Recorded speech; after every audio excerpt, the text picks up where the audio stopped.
Hi, I'm McKenzie. I am part of the program team at Faith in Action, and I just want to tell you a bit about my experience with Faith in Action and what it's meant to me.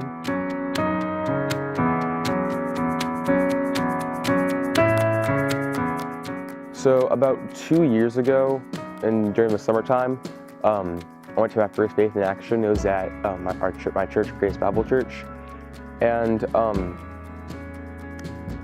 when I went, I was going with a selfish motive to see friends and just have a great weekend. I wasn't really thinking about what it was all about. So as the way Faith in Action works, we go the first night and we go from station to station, seeing what we're doing the next day, learning about our programs and being introduced to the team. And it wasn't until halfway through the project on Saturday morning that I realized the reason I was supposed to be there. The reason I was at Faith in Action is first and foremost, God had me there, so that's why I was there. And then the reason He had me there, though, was to advance the kingdom.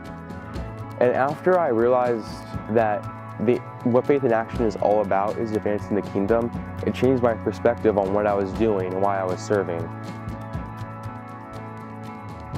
So fast forward 2 years later, I'm now on the program team here at Faith in Action. We basically just plan out the different camps and stuff. So my first assignment, I kind of volunteered for it, but my first assignment was to go do devotion for a weekend camp. So I was thinking about what should I do my devotion on. The first text that pops up in my mind is Philippians 2. That's actually this year's theme verse. So I decided to teach on Philippians 2, 3 through 12. So basically it starts off with a command from Paul that he's making to the Philippian church, that we should do nothing out of selfishness or empty conceit, but with humility in mind, regard others more important than ourselves. So he gives us that command, and then he gives an example of that command. So then starting in verse 6, it talks about Christ, although he was in the form of God, did not regard his equality with God a thing to be grasped, but that he emptied himself out. So, in that he became a servant and came down to earth. So the text gives us command, then shows an example of that command in Christ.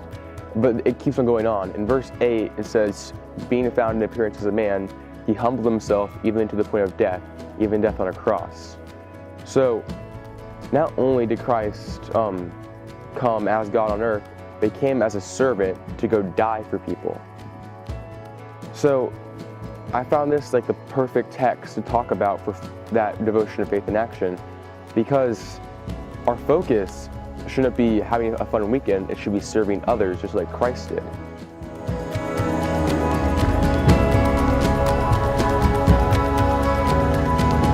In 1:27, it says this, that pure and undefiled religion before God the Father is to go visit orphans and widows in their affliction. Notice, when James wrote this, he didn't give it as a suggestion. It was what true religion is. And Christianity is true. So this is a command he's giving. It's not an option he gave. So the Bible clearly states that if we're going to follow God, we need to go serve others. So our job as Christians, as followers of Christ, is to imitate Him in the way He walked and to go out and do as He did. So I invite you to help Faith in Action, to be part of a weekend, to be part of our program, and serve others just as Christ served them.